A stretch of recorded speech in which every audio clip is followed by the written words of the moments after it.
অঞ্জনা। আমার রান্নাঘরে সবাইকে স্বাগত। প্রত্যেক শনি আর মঙ্গলবার ঠিক সকাল 9টায় আমি হাজির হচ্ছি আপনাদের সামনে নতুন নতুন রান্না নিয়ে।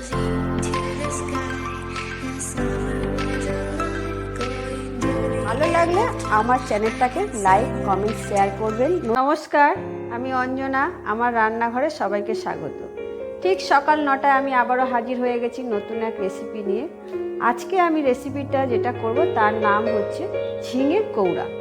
এই ঝিঙে কৌড়া আগেকার দিনে অনেক পুরনো দিনের আমলের এই রান্নাটা, ঠাকুরবাড়ির স্টাইলের এই রান্নাটা আজকাল আর কেউ করে না, প্রায় হারিয়ে যাওয়ার মতোই। তাই আজকে আমি এই রান্নাটা আপনাদের করে দেখাবো। তো চলুন ভিডিওটা স্টার্ট করি।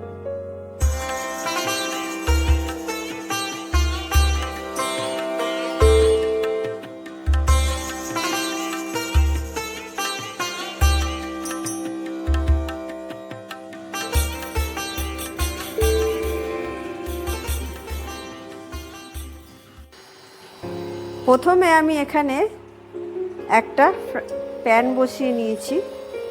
প্যানে আমি একটু সাদা তেল দেব, সরষের তেল দেব। তেলটা গরম হলে আমি এর মধ্যে একটু সাদা জিরে ফোড়নে দেব।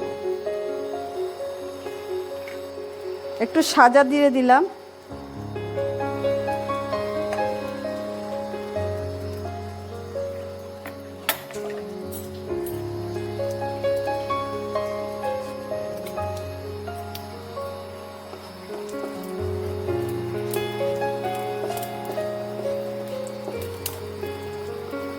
সাদা জিরেটা হালকা একটু ভেজে নেব।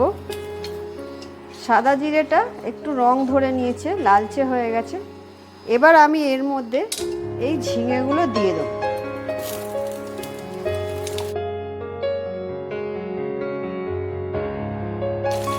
ঝিঙেগুলো আমি একটু দিয়ে ঝিঙেগুলোকে একটু ভালো করে একটু ভেজে নেব।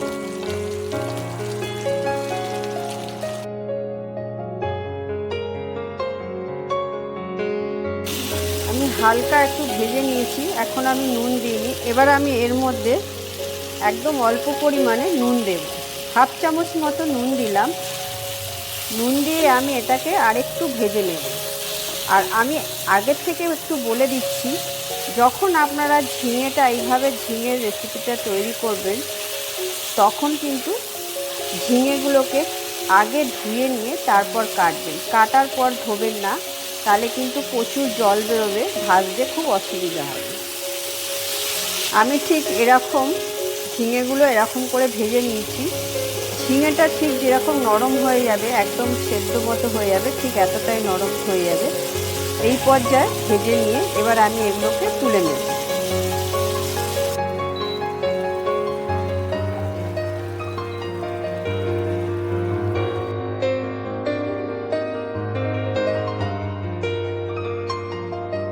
এই কড়াইতেই, এই প্যানেতেই আমি আগে 6 টেবিল চামচ মতো তেল দিয়েছিলাম, এখন আমি আরও 2 টেবিল চামচ তেল দিয়ে দিলাম।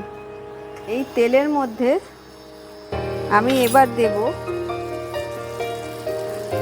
3 থেকে 4টে কাঁচা লঙ্কা ছিঁড়ে দিই। কাঁচা লঙ্কাগুলো হালকা একটু ভেজে নেব, যতক্ষণ না কাঁচা লঙ্কার একটা ভালো সেন্ট বেরোচ্ছে।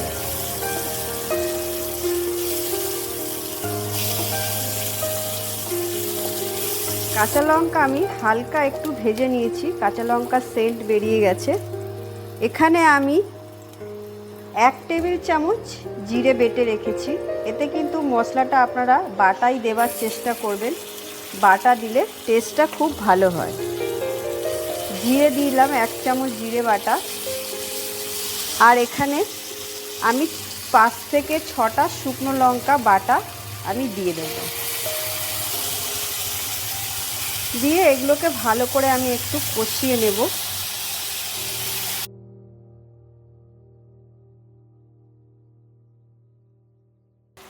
একটু হলুদ দেব, এতে হাফ চামচ হলুদ দিলাম। দিয়ে এমনি একটু সামান্য জল দেবো, যাতে মশলাটা পুড়ে না যায়। সামান্য জল দিয়ে হালকা ফ্লেমে আঁচটা একটু কমিয়ে এটাকে আর একটু ভালো করে কষাতে হবে।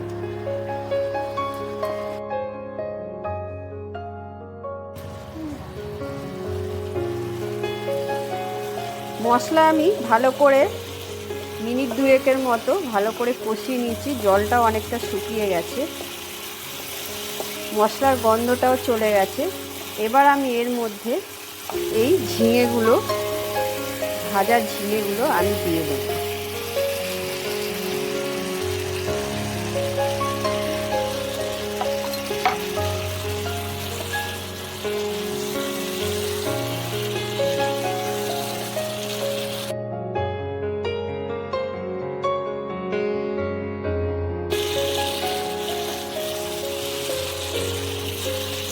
মশলাটা দিয়ে আমি এটা ঝিঙেগুলো দিয়ে একটু কষিয়ে নেব, একটু সামান্য কষিয়ে নেব।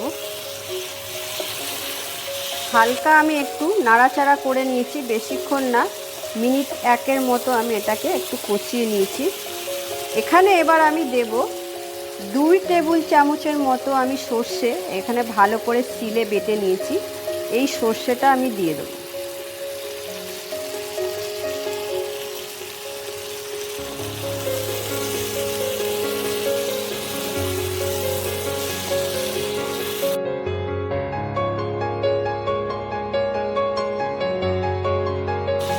এবার দেব আমি 1/2 চামচ এতে নুন দিয়েছিলাম এখানে আগে, যাতে ঝিঙেটা বেশি নরম না হয়ে যায়।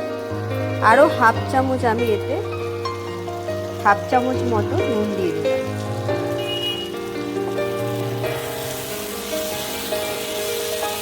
দিয়ে এগুলোকে ভালো করে মশলাগুলো মিশিয়ে নেব। যেহেতু সর্ষে দিয়েছি, এটা বেশি ভাজা যাবে না, বেশি ভাজলে তেতো হয়ে যাবে। এর মধ্যে আমি একটু সর্ষে বাটা বাটি ধোয়া জলটা আমি এরকম 2 বাটি জল দিয়ে দেব,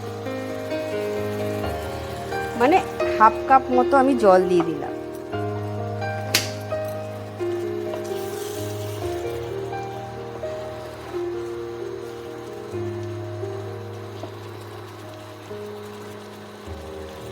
এবার আমি এটাকে মিনিট 2 মতো হতে দেব।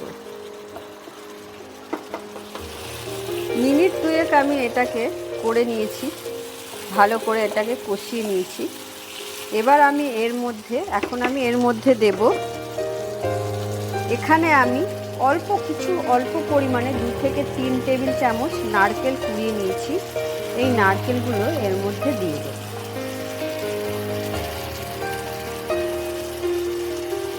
সব নারকেলগুলো দিয়ে দিলাম। আর একটু দেব আমি এর মধ্যে চিনিটা আপনারা যে যেরকম মিষ্টি খাবেন দেবেন। আমি এখানে 1 টেবিল চামচ মতো চিনি দিলাম। চিনি দিয়ে এটাকে আমি আরেকটু কষিয়ে নিই। এইটা ভাত দিয়ে খেতে অসম্ভব খুবই সুন্দর খেতে লাগে। আপনারা বাড়িতে না ট্রাই করলে বুঝতে পারবেন না এই টেস্টটা কতটা টেস্ট হয়। এইভাবে আপনারা রান্না করুন। আমি আরেকটু এটাকে কষিয়ে নেব।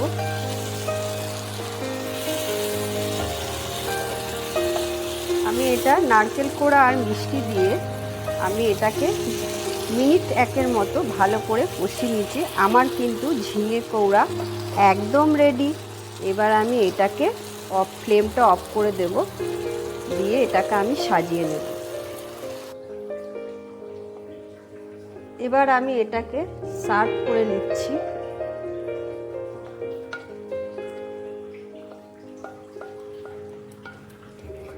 উপর থেকে একটু নারকেল কোড়া দিয়ে আমি একটু ডেকোরেশন করে দিচ্ছি। আর দিলাম একটা উপরে এরকম কাঁচা লঙ্কা। যার লাগবে ভাতের সাথে খেয়ে নেবে। আজকে আমি করে দেখালাম ঠাকুরবাড়ির স্টাইলে ঝিঙের কৌড়া। এই হারিয়ে যাওয়া রান্নাগুলোকে আর হারাতে দেবেন না। এই রান্নাগুলোকে আপনারা প্রচুর পরিমাণে শেয়ার করুন আর রান্নাগুলোকে বাঁচিয়ে রাখুন। আমি আপনাদেরকে যেরকম করে দেখালাম আপনারা বাড়িতে অতি অবশ্যই ট্রাই করবেন। আর ভালো লাগলে আমার ভিডিওটাতে লাইক, কমেন্ট, শেয়ার করে দেবেন। টাটা।